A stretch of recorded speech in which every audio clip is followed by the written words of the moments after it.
Dans une salle d'Abidjan, le silence se brise. La voix d'Ibrahim Traoré s'élève, ferme, vibrante, indomptable. Ces mots tracent des cicatrices dans l'air.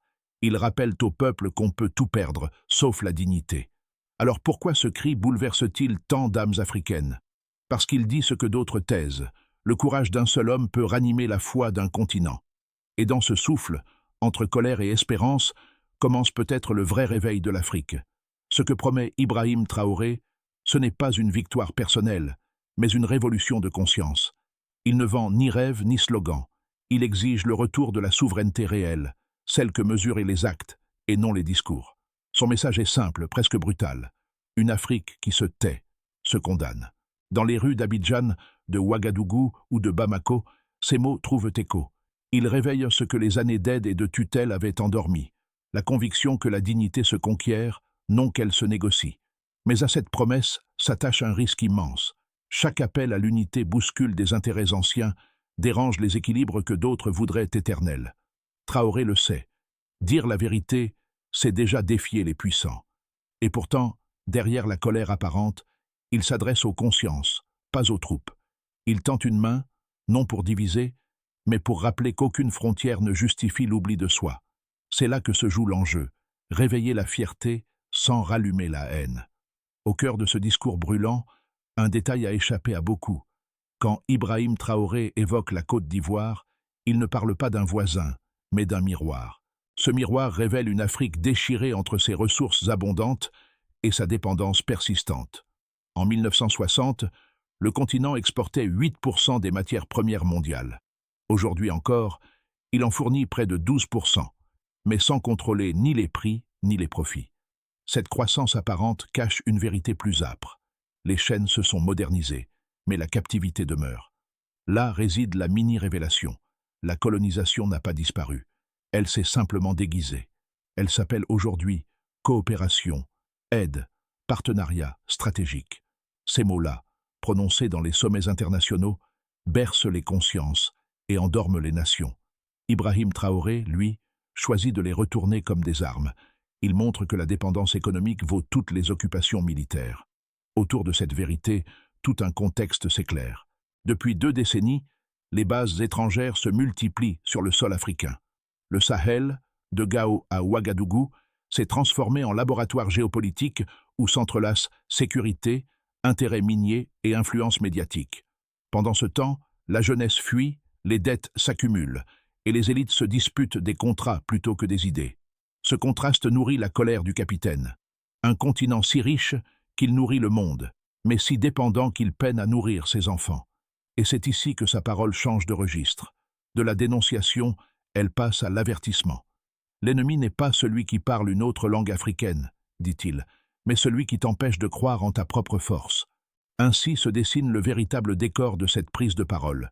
Une Afrique consciente de sa valeur, encore enchaînée à ses illusions, mais prête peut-être à rompre le sortilège. Quand Ibrahim Traoré s'avance devant la foule, il ne cherche pas les applaudissements. Il parle comme on transmet un flambeau, non comme on réclame un trône. Sa silhouette droite, son ton calme mais ferme, rappelle les chefs africains d'autrefois. Ceux qui gouvernaient d'abord par l'exemple, ensuite par la parole. Sa force n'est pas la colère, mais la cohérence. Il dit ce qu'il fait ce qu'il dit. Derrière lui, une génération observe. Au Burkina Faso, des jeunes enseignants, des médecins, des agriculteurs reprennent ces mots et les transforment en actes. Les écoles rurales organisent des journées de fierté africaine. Les radios locales diffusent ces discours comme on lirait un manifeste. À Abidjan, à Bamako, à Niamey, des associations citoyennes réclament un contrôle national des ressources et la transparence des partenariats étrangers. Ce ne sont pas encore des révolutions, mais des étincelles, celles qui précèdent toujours l'aube. Pour la première fois depuis longtemps, l'idée d'une Afrique unie ne relève plus du mythe, mais du projet. Traoré ne se présente pas en sauveur, il se présente en relais. Il rappelle que le pouvoir véritable n'appartient ni aux armées ni aux présidences, mais au peuple capable de dire non. Et quand il conclut, son message n'est pas un cri, mais une invitation. Regarde ton voisin et vois ton frère. Ces mots simples, répétés 1000 fois, changent la géographie du cœur avant celle des frontières. C'est ainsi que commence toute libération, par la conscience partagée. Tout commence par un matin lourd. À Ouagadougou, la capitale se réveille au son des cloches militaires et des murmures civils.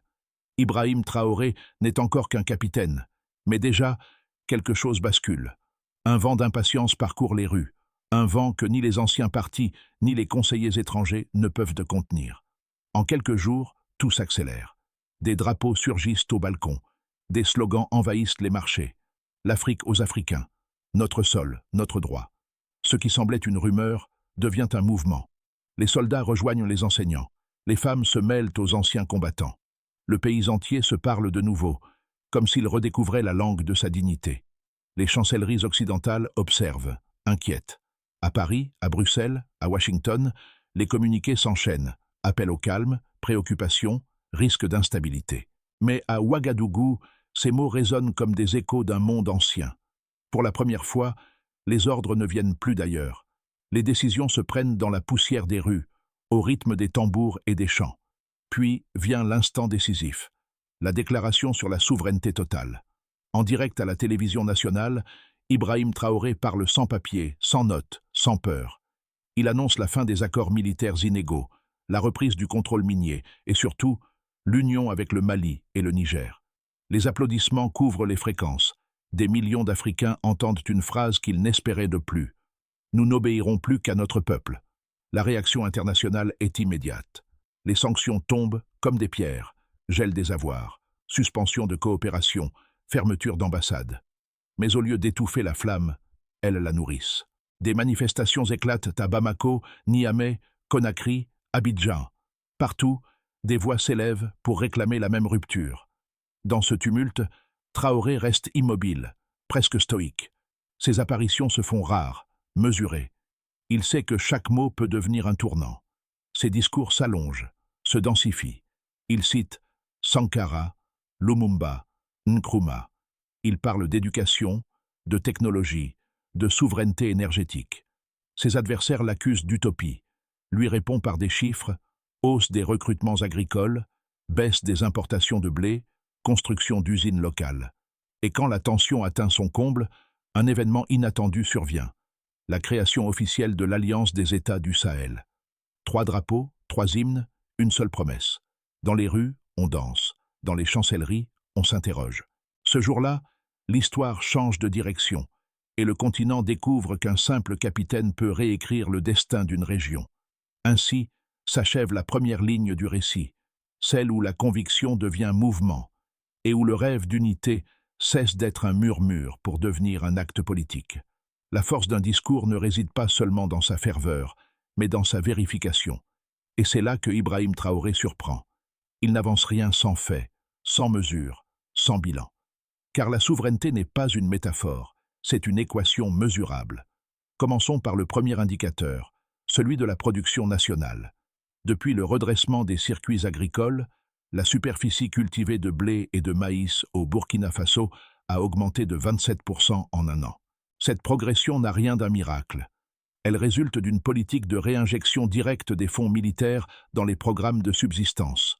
Là où autrefois les denrées arrivaient par conteneurs, elles sortent aujourd'hui des greniers locaux.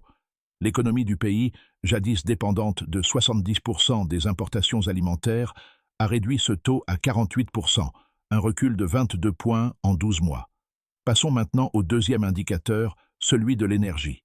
Avant la rupture avec les opérateurs étrangers, moins de la moitié du territoire bénéficiait d'un accès régulier à l'électricité. En 2025, grâce à la coopération intra-Sahel et aux mini-centrales solaires communautaires, la couverture énergétique dépasse 61%, soit une hausse de 13 points. Ce chiffre, modeste en apparence, traduit un changement radical. Chaque kilowatt produit localement devient symbole d'indépendance. Et enfin, le troisième indicateur concerne la perception internationale. Les rapports économiques publiés à Bruxelles ou à New York s'accordent à reconnaître une tendance paradoxale. Malgré les sanctions, le PIB combiné du Burkina, du Mali et du Niger a progressé de 4,2% en moyenne sur l'année. Les flux commerciaux se sont redirigés vers des partenaires asiatiques et africains. Ce déplacement du centre de gravité, du nord vers le sud, marque l'amorce d'un basculement structurel. Mais au-delà des pourcentages, c'est la philosophie de l'action qui change. Ibrahim Traoré ne présente pas ces chiffres comme des trophées, mais comme des preuves que la souveraineté n'est pas incompatible avec l'efficacité. Dans ses allocutions, il répète « Nous avons cessé de demander la permission de réussir ». Ces résultats, bien que fragiles, nourrissent la confiance populaire. Les marchés se remplissent, les écoles rouvrent, les jeunes reviennent des capitales voisines. Les analystes, eux, peinent à catégoriser ce phénomène.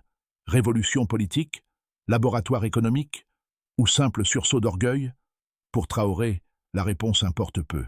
Ce qui compte, c'est la trajectoire. Un peuple qui mesure sa dignité à ses propres chiffres ne pourra plus jamais être gouverné comme avant. Et dans ce constat, se dessine une leçon plus vaste pour tout le continent. La souveraineté ne se décrète pas, elle se quantifie, s'évalue, se prouve. Car au-delà des symboles et des discours, ce sont les données elles-mêmes qui, désormais, témoignent du réveil africain. Depuis le début, les critiques n'ont pas manqué. On a dit que Ibrahim Traoré était trop jeune, trop direct, trop dangereux pour l'ordre régional. Les chancelleries ont parlé de dérives autoritaires, les experts de populisme militaire. Mais à y regarder de plus près, ces accusations révèlent moins une faute qu'une peur, celle de voir un modèle africain fonctionner sans tutelle extérieure. Premier argument de ces détracteurs, la rupture isole. Ils affirment qu'en rejetant les partenariats traditionnels, le Burkina Faso se condamne à l'isolement diplomatique. Pourtant, les faits racontent autre chose. L'Alliance des États du Sahel compte déjà plus de 170 protocoles économiques en négociation, dont plusieurs avec des pays africains et asiatiques. Le commerce transfrontalier avec le Ghana et l'Algérie a même augmenté de 18% depuis la fondation de l'AES. L'isolement ici se transforme en recentrage. Deuxième argument, le projet est idéologique. Ses opposants jugent que la souveraineté n'est qu'un mot d'ordre émotionnel, incapable de produire des résultats durables. Mais les infrastructures construites, les champs irrigués, les écoles rénovées montrent l'inverse. Ce qu'on appelait utopie devient politique publique. Et cette mutation dérange, car elle prouve que l'Afrique peut produire des modèles sans copier personne. Troisième argument, le risque de militarisation. C'est la critique la plus fréquente. Pourtant, Traoré répète à chaque discours que le fusil n'est qu'un outil de défense, jamais un programme de société. Les réformes éducatives et agricoles occupent désormais une place plus visible que les défilés militaires. Ainsi, ce qu'on présente comme une faiblesse devient la preuve d'un recentrage historique, ce que certains nomment isolement, d'autres appellent indépendance. Ce que d'autres craignent comme rupture, lui le décrit comme renaissance. Et c'est là la solidité du projet. Il ne s'impose pas par la force, mais par la cohérence. En face des accusations, les chiffres tiennent, les alliances s'étendent, la foi populaire grandit. La contestation extérieure n'étouffe plus le mouvement, elle le confirme. Un jour, sans communiqué ni drapeau, le basculement s'est produit. Ibrahim Traoré ne l'a pas annoncé, il l'a laissé naître. Dans les capitales africaines, les mots ont changé avant les politiques. On ne parle plus de coopération, mais de réciprocité. On ne parle plus d'aide, mais de partage de souveraineté. Cette inflexion lexicale, minuscule en apparence, marque la moitié du chemin. Le vrai tournant n'est pas militaire ni diplomatique, il est psychologique. Dans les universités, les jeunes chercheurs comparent les modèles économiques du Sahel au plan de développement imposé depuis 50 ans. Dans les médias, des voix africaines remplacent les analystes venus d'ailleurs. Et dans les marchés, les maires répètent « cette farine vient de chez nous ». Ce sont des mots simples, mais ils contiennent toute une révolution. Car c'est ainsi que naissent les révolutions durables, dans le langage, avant dans la loi. Traoré l'a compris. Sans bruit, il a déplacé le centre de gravité de la parole africaine. Le continent ne parle plus comme une victime, mais comme un témoin. Il ne demande plus qu'on l'écoute. Il se fait entendre. Les effets de la rupture voulue par Ibrahim Traoré se mesurent aujourd'hui bien au-delà du Burkina Faso. Le mouvement qu'il a déclenché a redessiné les rapports entre gouvernants et gouvernés, entre nations voisines, entre l'Afrique et le reste du monde. Les conséquences se répartissent en 4 cercles, comme les ondes d'un même impact. D'abord, pour les nations. L'Alliance du Sahel a renforcé l'idée d'une diplomatie africaine autonome. Le Mali et le Niger, en suivant la même trajectoire, ont vu leurs échanges intra-africains croître de 34% en moins de 10 mois. Les frontières, autrefois symboles de coupure, deviennent des points de contact. Les sommets régionaux se tiennent désormais sans intermédiaires occidentaux. Les décisions y sont traduites en langues africaines avant d'être transcrites en français ou en anglais. Cette simple inversion du protocole dit tout. La parole africaine reprend sa hiérarchie. Ensuite, pour les dirigeants. Le modèle Traoré bouscule les élites traditionnelles. Certains s'en inspirent, d'autres s'en méfient. En Guinée, au Tchad, au Ghana, on observe un changement de ton. Les présidents s'adressent à leur peuple non plus comme à des administrés, mais comme à des partenaires. La légitimité ne découle plus du costume, mais de la cohérence. Et ce glissement, bien qu'invisible dans les statistiques, transforme la psychologie du pouvoir. Puis, pour les nations dépendantes, les pays encore liés à des programmes d'ajustement ou à des accords militaires inégaux ressentent la pression morale du nouveau paradigme. Dans plusieurs capitales, les citoyens comparent. Pourquoi eux y parviennent-ils sans nous? Cette comparaison constante pousse à reconsidérer les alliances. Déjà, certains gouvernements demandent la révision de contrats miniers, d'autres réclament un audit de leurs dettes. Le complexe du petit pays s'effrite. Enfin, pour les Kouvuk, les régions, les peuples, les quartiers. C'est là que le changement est le plus visible. Dans les villages frontaliers, les routes se construisent par coopération communautaire. Dans les écoles, les enseignants intègrent des modules sur l'histoire panafricaine. Les radios locales traduisent les discours de Traoré en bambara, en mouré, en wolof. Les mots traversent les frontières plus vite que les diplomates. Ces transformations n'ont rien d'un miracle. Elles sont le produit d'une confiance retrouvée. Pour la première fois depuis des décennies, le mot indépendance cesse d'être une date commémorative pour redevenir un horizon. Et c'est peut-être cela, la plus grande conséquence du tournant. Un peuple qui s'habitue à décider par lui-même n'acceptera plus qu'on décide à sa place. L'histoire ouverte par Ibrahim Traoré avance à une vitesse que peu avaient prévue. Mais jusqu'où ce mouvement peut-il aller? Les analystes africains décrivent 3 trajectoires possibles, 3 visages du futur. D'abord, le scénario de base, la consolidation prudente, qui apparaît comme le plus probable. L'Alliance des États du Sahel continue de renforcer ses structures sans confrontation directe avec les puissances extérieures. Les institutions communes, monétaires, agricoles, sécuritaires, se mettent lentement en place. La croissance régionale se stabilise autour de 4%, modérée mais endogène. Ce scénario suppose un équilibre, résister sans provoquer, négocier sans céder. Le continent observe, les marchés s'adaptent, et l'idée d'un modèle africain autonome s'enracine. Ensuite, le scénario optimiste, l'effet domino continental. Ici, la dynamique dépasse le Sahel. De Dakar à Dar et Salam, d'autres pays rejoignent l'initiative. Les coopérations sud-sud explosent, les jeunes talents africains restent sur le continent, l'innovation locale s'accélère. On parle d'une nouvelle renaissance africaine. Dans ce cadre, Ibrahim Traoré deviendrait moins un dirigeant qu'un symbole, celui d'un continent capable d'écrire sa propre grammaire politique. Enfin, le scénario pessimiste, le retour des blocages. Les pressions économiques extérieures s'intensifient, sanctions prolongées, gel d'investissement, campagne de désinformation. Les divisions internes ressurgissent, certains partenaires régionaux reculent. Si la fatigue sociale s'installe, la cohésion politique pourrait se fissurer. Pourtant, même dans cette hypothèse, le discours de Traoré resterait ancré, car l'idée d'indépendance une fois réveillée ne se rend pas. Ces 3 chemins n'excluent pas les bifurcations. Entre l'idéalisme et le pragmatisme, le capitaine cherche un passage étroit, maintenir la dignité sans sombrer dans l'isolement, bâtir sans rompre. Et c'est là, dans cette tension permanente entre le possible et le nécessaire, que se joue l'avenir du Sahel. L'histoire de demain n'est pas écrite par les plus puissants, mais par ceux qui refusent d'abandonner. Dans les rues de Ouagadougou, un vieil homme murmure « Je croyais mourir sans revoir cela ». Ses yeux suivent un cortège d'étudiants brandissant des pancartes où le visage d'Ibrahim Traoré côtoie ceux de Sankara et de Lumumba. Ce n'est plus un culte, c'est une continuité. Car au-delà des chiffres et des discours, le projet Traoré touche une corde que la politique avait oubliée. La fierté, tranquille. Celle qui ne crie pas vengeance, mais dignité.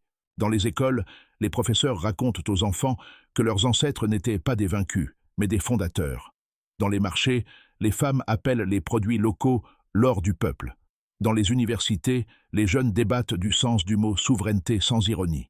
Ce qui se propage n'est pas un dogme, mais un sentiment collectif, celui d'appartenir à quelque chose de plus grand que soi. Et cela transforme tout. Les artistes peignent l'Afrique comme on peint une promesse.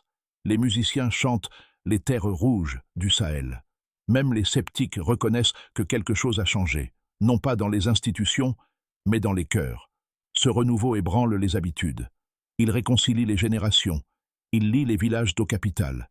Il rend visible la dignité ordinaire. Et quand la nuit tombe sur Ouagadougou, que les tambours résonnent encore dans l'air chaud, on comprend soudain. Cette révolution n'a pas besoin de canons pour durer. Elle vit déjà dans la mémoire collective. Pour que la vision d'Ibrahim Traoré ne reste pas une incantation, elle doit se traduire en méthode. Et cette méthode s'esquisse déjà, pas à pas, sur le terrain. Première étape, la reconquête économique. Les gouvernements du Sahel ont commencé à établir des zones d'intégration productive où chaque pays apporte ce qu'il maîtrise le mieux. Le coton du Burkina, l'uranium du Niger, le bétail du Mali. Ces pôles servent à créer une chaîne de valeur africaine complète, sans intermédiaire extérieur. Deuxième étape, la réforme de la formation. Des universités publiques ouvrent des départements dédiés à la pensée africaine contemporaine. Les curriculums incluent l'histoire du panafricanisme, la gouvernance éthique et la gestion communautaire. L'objectif est clair, former des décideurs conscients avant des techniciens compétents. Troisième étape, l'autonomie énergétique. D'ici 2 ans, le programme Soleil du Sahel prévoit la construction de 800 mini-centrales solaires communautaires. Chaque installation alimente écoles, hôpitaux et marchés, assurant la continuité des services essentiels sans dépendre de réseaux étrangers. Quatrième étape, la coopération militaire intra-africaine. Sous l'égide de l'Alliance, les armées partenaires échangent désormais renseignements, matériel et formation sans médiation extérieure. Ce partage horizontal rompt avec des décennies de tutelle sécuritaire. Cinquième étape, la diplomatie culturelle. Le projet « Une Afrique, 1000 voix » vise à produire des œuvres communes, films, livres, expositions, racontant le continent par lui-même. Car la souveraineté politique ne dure que si elle s'enracine dans l'imaginaire collectif. Ainsi, la feuille de route se construit sans proclamation. Elle s'écrit dans la poussière des routes, dans la lumière solaire et dans les bibliothèques renaissantes. Là où la théorie rencontre enfin l'action.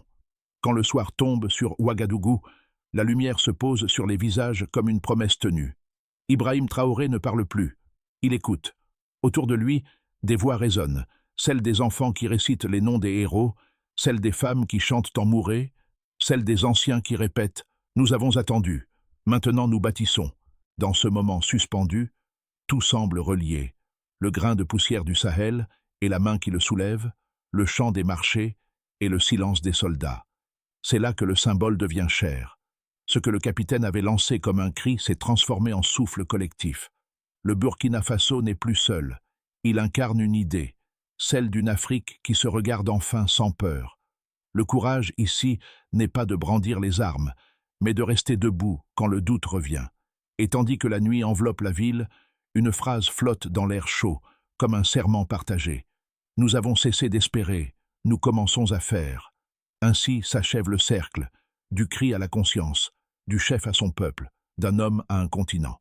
Alors, frères et sœurs d'Afrique, que reste-t-il à faire sinon marcher ensemble? Le message d'Ibrahim Traoré ne demande ni culte ni miracle, seulement une continuité, celle du geste quotidien qui construit, du mot qui éclaire, du regard qui relève.